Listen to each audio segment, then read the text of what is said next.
Sibonga ithuba lokukhuluma nawe ngokukhethekile kuyi-channel kaMupastor. Ngisicela ukwenza okubalulekile ngokufanele ukusubscribe nokulike le video le, become a member yale channel. Sicela wenze nako okunye okubalulekile. Ungafoni ebusuku after 6 uzofona only if mina nawe sivumelene. Ekseni ungafona at least kusuka ngo9 ungaqala ungifonele, ngiyacela.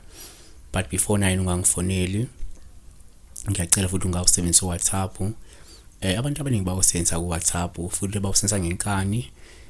Abanye futhi bangifonela ekseni, ngabo 2 ekseni, ngabo 3 ekseni, ngabo 9 ebusuku, 10 ebusuku, 11 ebusuku. Kusho ukuthi umuntu ufona nje ngesikhathi afuna ukufona ngaso, kuyinto engafanele ukuthi umuntu ngabe yayenza. Cela nikiyeke konke lokho ngenza kwethu. Sibheka la iphupho lika Sandile, angazi usandile or usandile. Sawubona, ecela ukubuza kusho ukuthi uphupha kabantu begqoka imvunulo befake ke amabheshu nezikipa zengwe nemqede. Ukuphawula baluluhle kakhulu lokho. Ngasho into ehlukahlukene kodwa siqale senze kanje ngoba into zesintu lezi, impahla lezi zesintu, into oqala sesithi uphupha nje ivunulo kupha usithatha nje oluhle kakhulu mangenzeka uyigqoke noma uzibona uyigqoke. Lusho ke la lungasho nje ubungoma noma ukwembathwa yidlozi lobukhosi noma idlozi lamakhosi noma umbatho wamakhosi. 2 uphupha futhi imvunulo kupha uluhluma uyigqokile. Lungasho nje ukuthi mhlawumbe ithongo idlozi noma isidalwa nje sikwembethe sijabule sineme njengamanje.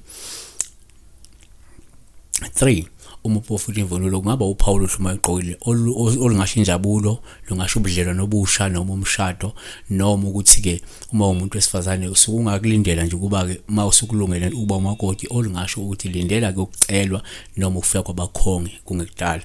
Kanti futhi 4 uphupha imvunulo kungaba uphawu oluhluma uyigqokile olungasho isigaba sokuba inhloko yomuzi uma ukuthi usanda kuganwa noma uzoba umnumzane esikhathini esizayo esiseduze. Ikakhulukazi uma ukuthi ulungiselela mhlawumbe ukuganwa vele njengamanje usengayibona ugqoka imvunulo ukukhomba ukuthi izinto zakho sesimi ngomumo nezidalo zakho zikusingethe kubheka phambili lo mcimbi lo. Kodwa sivale ngako ukuthi la number 5 uma kungenzeka futhi la uphuphe imvunulo kuphawu oluhluma igqokwe nje abanye abantu. Lokho kungasho into ezibalulekile, kungakhomba la ubungoma noma kungakhomba amakhosi lawa asuke kwembethe mhlawumbe wena. Uma ubona abantu begqokile nje obesho ukuthi ubegqoka abantu begqoke lezi zinto beviliyele ngalezi zinto lezi zama ezinesingwe njalo ungeze mhlawumbe umuntu ongeze wembethwa amakhosi, ubone labantu begqokile bukhomba ukuthi ubethwa amakhosi wena noma okhomba ke la umcimbi wabadala mhlawumbe usuke kufanele uwenze wena noma uwenziwe maqondana nawe, noma kungakhomba nje ukuthi kunosiko kufanele lenziwe.